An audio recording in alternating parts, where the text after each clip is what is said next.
जैसे ही आयरा की पेशेंट को होश आता है, आयरा फौरन उसके पास आती है और बेचैनी से पूछती है, तुम्हें ये जहर किसने दिया है?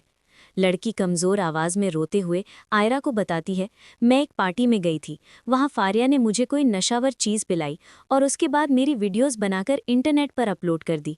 मैं कामयार के साथ कहीं मुंह दिखाने के काबिल नहीं रही। फारिया ने मेरी पूरी ज़िंदगी बर्बाद कर दी है।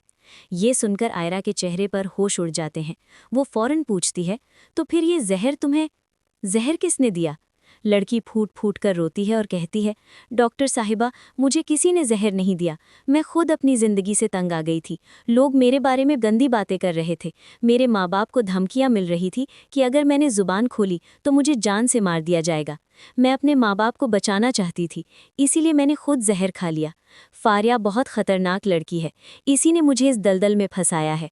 ये सारी बातें सुनकर आयरा पर हकीकत आश्कार हो जाती है। उसे यकीन हो जाता है कि ये सब कुछ फारिया की सोची समझी साजिश है। इसी लम्हे आयरा फैसला कर लेती है कि वो खामोश नहीं रहेगी। आयरा सीधी पुलिस स्टेशन पहुंचती है ताकि अपनी पेशेंट के लिए फारिया के खिलाफ रिपोर्ट दर्ज करवा सके। मगर किस्मत को कुछ और ही मंजूर होता है। जैसे ही आयरा पुलिस स्टेशन में दाखिल होती है, अचानक उसका सामना कामयार से हो जाता है। कामयार पुलिस स्टेशन में क्या कर रहा है और आयरा और कामयार का इस लम्हे आमने सामने आ जाना, क्या ये महज इत्तेफाक है या कुदरत का कोई इशारा? आयरा हैरत से कामयार की तरफ देखती है। कामयार भी एक लम्हे के लिए रुक जाता है, फिर फौरन नजरें चुरा लेता है, क्योंकि अब वो आयरा का चेहरा तक देखना नहीं चाहता। आयरा बगैर वक्त ज़ाया किए पुलिस इंस्पेक्टर के पास जाती है और मजबूत लहजे में कहती है, मेरी पेशेंट ने खुदकशी की कोशिश ज़रूर की है, लेकिन उसे शदीद हरासानी का निशाना बनाया गया है। उसकी वीडियोज़ बनाकर वायरल की गई। मैं चाहती हूँ कि आप खुद जाकर उसका बयान लें और इस केस पर फौरी कार्रवाई करें। ये सुनकर पुलिस फौरन मुतहर्रिक हो जाती है। दूसरी तरफ जब कामयार घर वापस आता है तो सीधा अपनी दादी के पास जाकर बैठ जाता है। भरी हुई आवाज़ में कहता है, दादी, आज मैंने फिर आयरा को देखा है, मगर दुआ करें कि अब वो कभी मेरे सामने ना आए। मुझे इस लड़की से नफरत हो गई है। मैंने खुद को बदलने की बहुत कोशिश की, मगर उसने मेरी एक भी कोशिश कबूल नहीं की।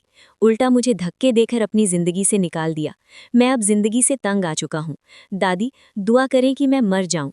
ये सुनकर दादी सख्त लहजे में उसे डांटती हैं, कामयार, ये तुम कैसी बातें कर रहे हो? खुदा तुम्हें लंबी उम्र दे। अगर तुम्हें कुछ हो गया तो मैं क्या करूँगी? ऐसी बातें ज़ुबान पर लाना भी गुनाह है। तो दोस्तों, आपके ख्याल में क्या आयरा सच जानने के बाद कामयार से मिलकर सब कुछ साफ करेगी, या फिर ये गलतफहमियां दोनों की जिंदगियों को हमेशा के लिए जुदा कर देंगी? अपनी राय कमेंट्स में ज़रूर दीजिएगा।